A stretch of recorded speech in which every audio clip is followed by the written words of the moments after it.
Hello, welcome to my YouTube channel. My name's Rob Edwards. Today we are talking about The Rise of Skywalker, Star Wars Episode 9. If you've been on my channel ever before, then you probably know that I am a Star Wars fan. I've got my toys, I've got my books, I've got my comics, I've got my role-playing games, video games, t-shirts, my Jedi robe, which I think I've shown on my channel before. All of these things are part of my fandom, but the largest element of my fandom is, of course, the core movies. And they are not of all equal quality. There are some which are brilliant, and there are some which are less so. Over time, my opinions of just about all of the movies have changed one way or another. Return of the Jedi is not as big a thing for me as it used to be. Empire has risen up in my estimation. The original movie has perhaps lowered slightly. Used to be the case that I would tell you that my favourite movie was Star Wars. Now I have to think about whether it's Empire or Star Wars. I have defended the prequels. I'm not a huge fan of the prequels, but there are things in them that I enjoy. Less so in The Phantom Menace, but even there, the Duel of Fates, the lightsaber battle with Maul, brilliant. I have spent the last 2 years defending The Last Jedi against my family, or at least certain elements of my family, who seem to put particular dislike to the Leia in space scene, which I kind of get, but at the same time, I am an old-school Star Wars role-playing game player. The West End games, Minor Jedi gets the control skill, gets their hibernation trance ability early on. I can absolutely believe they would survive longer in space than you might expect. And the telekinetic ability that they use for force jumping, when applied in a situation where gravity is significantly decreased, I see no problem at all with being able to use that to propel yourself back to safety. Do I wish that Rian Johnson had framed it slightly differently so we didn't have Leia kind of Supermaning off into space? Yeah, absolutely, I do. It did look a bit weird. But the principle of it happening, I have no problem with. So, we get to the Rise of Skywalker. And there are a few things. Look, I am quite aware, because I have watched other reviews of the film, that there are a lot of people out there who dislike the Rise of Skywalker. And I've seen comments about the choppiness, the pacing of it being very, very kind of cut. Early on, I think that's really true. I have seen comments about certain important plot elements being introduced kind of randomly, without explanation, very haphazardly. And there is one in particular that I think that is potentially true for. I have seen people complaining about spending so much of the movie apologising for The Last Jedi, or retconning, or reframing, or reinventing. And maybe that's true as well. But the bottom line of it is, for me, when I went in and watched The Rise of Skywalker, I enjoyed it.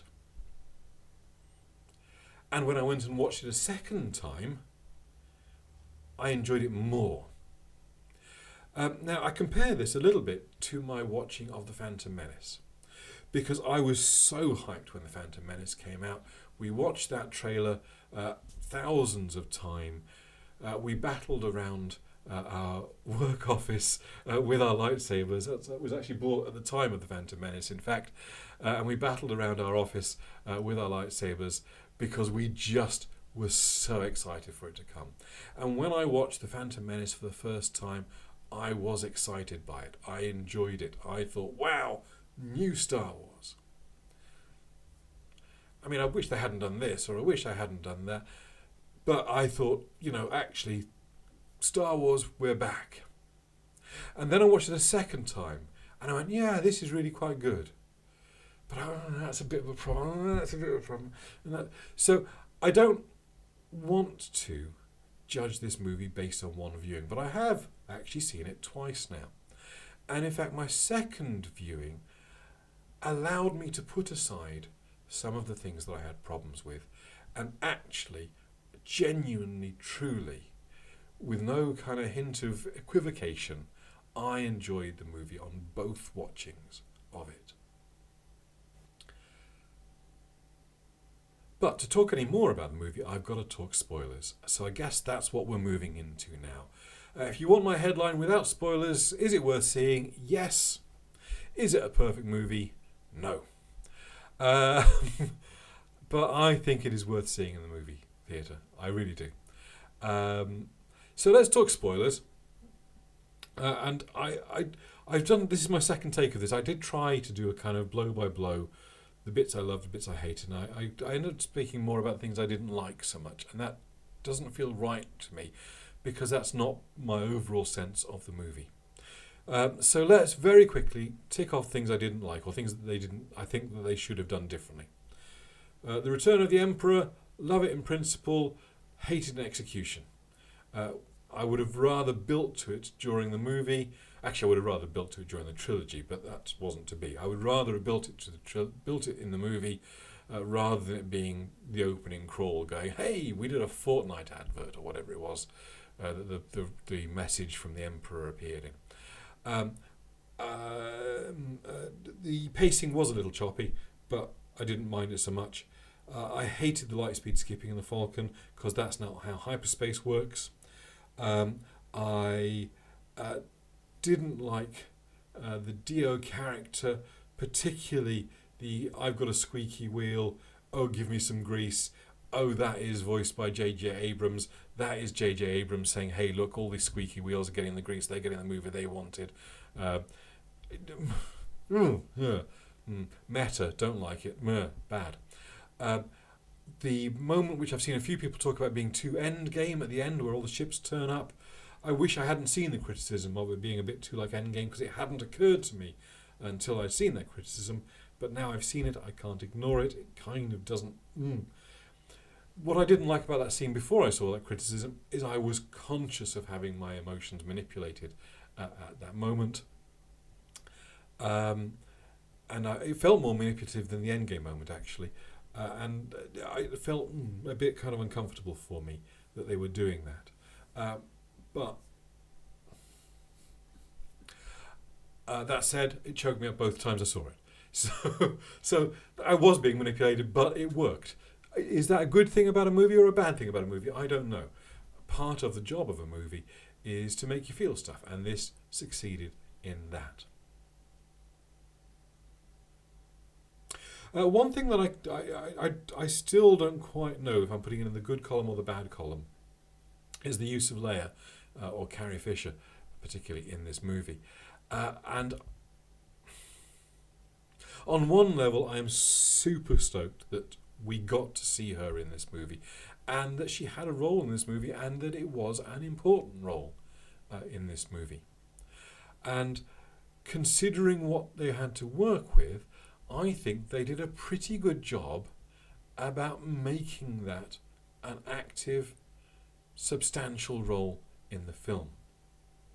That said, every scene where they reused bits of Carrie Fisher from previous takes in previous movies, the dialogue is so stilted, the way they build it around what they had. But what's the alternative? I don't want a not in my movie. It's really difficult, that one for me. I still, ask me a year from now, maybe I'll know where I come down on it. But right now, I cannot tell you whether that's a good thing or a bad thing. It's just a thing. But what did I love about this movie? What did I really enjoy? It looks fantastic. It sounds fantastic. The relationship between our core cast has never been better. Love the bromance still going on between Poe and Finn. Fantastic. Loved the journey that Rey goes through in this movie. That she starts off still angry, still the dark side is still calling to her, and partly that is a connection to Kylo. And we see her on this journey get closer and closer to this. When she believes that she has killed Chewbacca, when she decides that the only thing that she can do is to, lock herself away on a planet, which, Jedis throughout the ages have done. Luke did it. Ben did it. Yoda did it. All these Jedi Masters reached a point where they decided that the only thing they could do was to hide away from the galaxy. And Rey takes that same step. I mean, she learned the lessons from her masters. And then Luke turning up and saying, look, I made a mistake. This was not the right thing to do. It wasn't the right thing for me. It's not the right thing for you. Was great. And she gets the X-Wing and she goes to Exegol and we get the big confrontation. And that was pretty darn good as well. The moment when Kylo comes in, not as... the moment when Ben comes in, not as Kylo Ren, not as a Sith warrior, but as his father's son, wielding a blaster, when he jumps down and hits the big chain thing and just goes, ow, that is Ben Solo channeling his father. And I love that. I think that Adam Driver, in that scene, I was so subtle about the fact that he's still the same character. He's clearly still the same character, but he is now a character channeling his father, not channeling his grandfather anymore. And I thought that was fantastic. I thought it was brilliant. And the bit where Rey hands off the lightsaber to him, paying off this kind of forced Skype thing they've had going on for the last couple of movies. Brilliant. Loved it. The kiss, well, okay, I don't care one way or the other on that. If you wanted your Reylo, then you got your Reylo. Fantastic for you. It didn't bother me one way or the other. Star Wars has never been brilliant with its romance plot lines, and this, with the exception possibly of Han and Leia, and this is really no exception. But it's there, and we get to see Ben Solo smile for the first time in the trilogy as he fades away. On the whole, this movie was a thrill ride. I enjoyed the experience both times, even if I did have some problems with it. Yeah, there we go. That's it. That's my feeling. I've done, coming off 12 minutes of video now, and essentially I could have just turned the camera on and said, flawed, but fun. So that's my opinion. By the way, the lighting in this video has been very strange. I live in Finland, as I've mentioned again before in the videos, and it is now 3:15 in December in Finland, and it is dark outside. And I normally rely on natural light to light my videos, but I knew when I sat down to record this that it wouldn't make it to the end, so I've got a desk lamp, which I've just blinded myself by looking at. So there we go, that's why the lighting has been a bit weird. By the way, just while I'm sort of talking about channel stuff, I will be back in the new year to talk about episode reviews of Doctor Who when it starts. Done it before, I'm going to continue it this time.